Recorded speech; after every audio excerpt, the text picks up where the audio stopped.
আসসালামু আলাইকুম ওয়া রাহমাতুল্লাহি ওয়া বারাকাতুহু। শ্রদ্ধেয়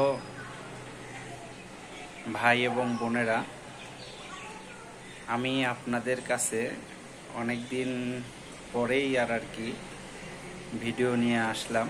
সেটা হচ্ছে একটা বিষয় জানার জন্য।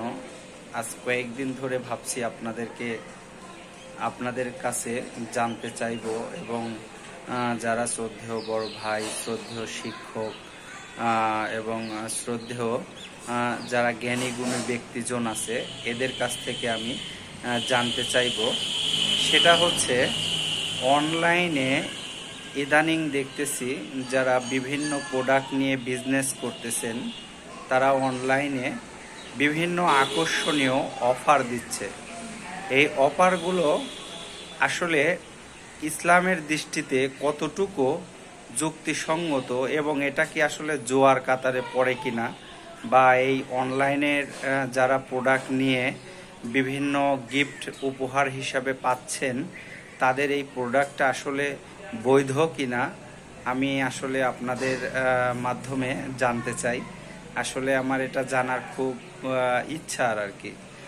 কারণ এমন চটকদার বিজ্ঞাপন দিচ্ছে, এই 10 লক্ষ টাকার পুরস্কার, 20 লক্ষ টাকার পুরস্কার, 50 লক্ষ টাকার পুরস্কার। একটা 1000 টাকার প্রোডাক্ট কিনে, একটা 500 টাকার প্রোডাক্ট কিনে তারা যে বিজনেসগুলা করতেছে, এটা আসলে ইসলামিক দৃষ্টিতে হালাল কিনা, এবং এটা আসলে তাদের মুভমেন্টটা কোথায় গিয়ে থামবে।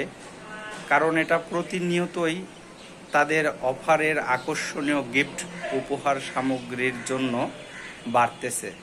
যেমন আজকে হয়তো এই সপ্তাহে 10 লক্ষ টাকার পুরস্কার তারা দিচ্ছে, আগামী সপ্তাহে তারা আবার 20 লক্ষ টাকার পুরস্কার দিচ্ছে।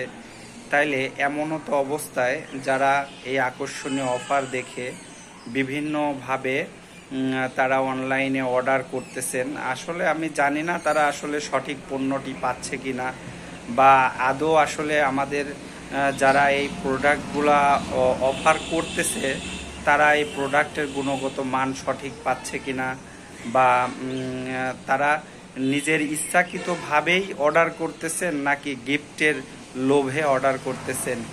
আর এটা কেমন ইসলামিক দৃষ্টিতে এরকম বিজনেস করলে পরে সেগুলা কেমন হবে, আমি আপনাদের কাছে জানতে চাই। পরিশেষে একটি কথা বলতে চাই, যদি আমার কথাবার্তায় কোনো ভুল ত্রুটি থাকে অবশ্যই আপনারা ধরিয়ে দিবেন, এবং আমাকে অবশ্যই ক্ষমার দৃষ্টিতে দেখবেন।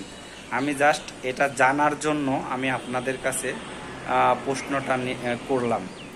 ধন্যবাদ, সবাই ভালো থাকবেন। আসসালামু আলাইকুম ওয়া রাহমাতুল্লাহি ওয়া বারাকাতুহু।